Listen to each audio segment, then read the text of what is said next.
Thank you very much, Struan. 10 minutes ago, I've had a phone conversation on the phone with a member of the cabinet of Baroness Ashton. They've called me, I suppose, because she wants to have a peaceful intervention this afternoon. So he said to me that they are doing whatever they can and so on. I said to him that we expected the High Representative this afternoon to send a very clear message to this criminal government of Iraq, in the sense that if these 7 people, 6 of them are women, if these 7 people are not freed and put under the protection of United Nations or European Union immediately, that would have severe consequences, both diplomatic and financial, for the government of Iraq. And that if these people are taken to Iran and murdered, the European Union in the future or immediately will do everything at our end to bring the responsible Iraqi people to respond in a court of justice. Anything less than that, I said, is a waste of time. This massacre was not only a crime. I think it was a horrendous crime, because the way it was executed with such cruelty, such absolute lack of humanity. I mean, that proves that the hate of the Iranian regime and the absolute servitude of submission of the Iraqi government to the mullahs is really appalling. I was in Ashraf in 2008 with Tune Kellam, and I met your son. I met him. And now he's dead, you know. And Baroness Ashton wants to engage with the murderer. I mean, we feel such frustration and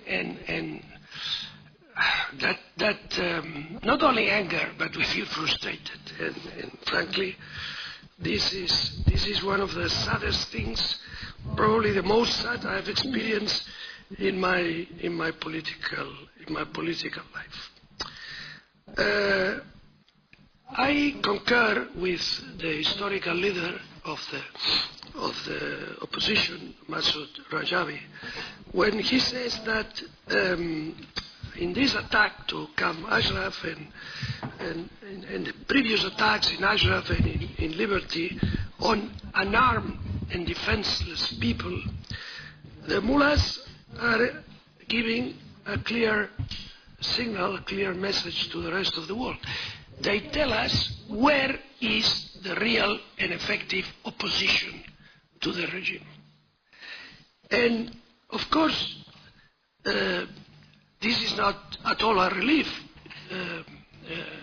in these crimes, but it is a powerful argument in front of those that in Europe try to minimize the importance of the NCRI.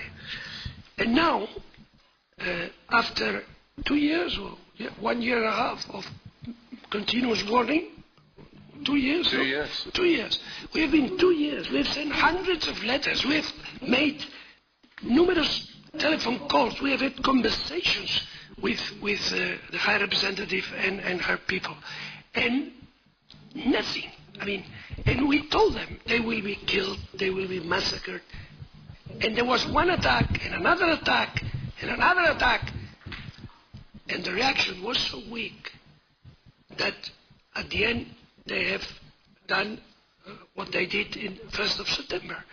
which is shooting people in the head when they are handcuffed, or killing them in the surgery table in the hospital.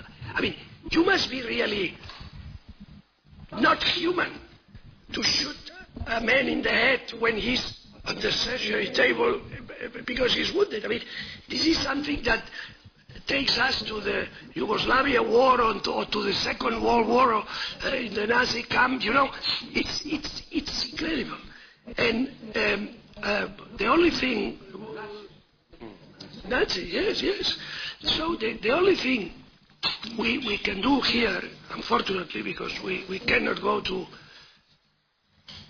Iraq to protect them because we wouldn't be allowed to go into the country. But the only thing we can do and we will do is to insist and to put pressure on our High Representative and on United Nations and on the United States in order to save the life of these 7 people and of these six women, that perhaps can stop the next crime if the pressure is strong enough. Thank you very much.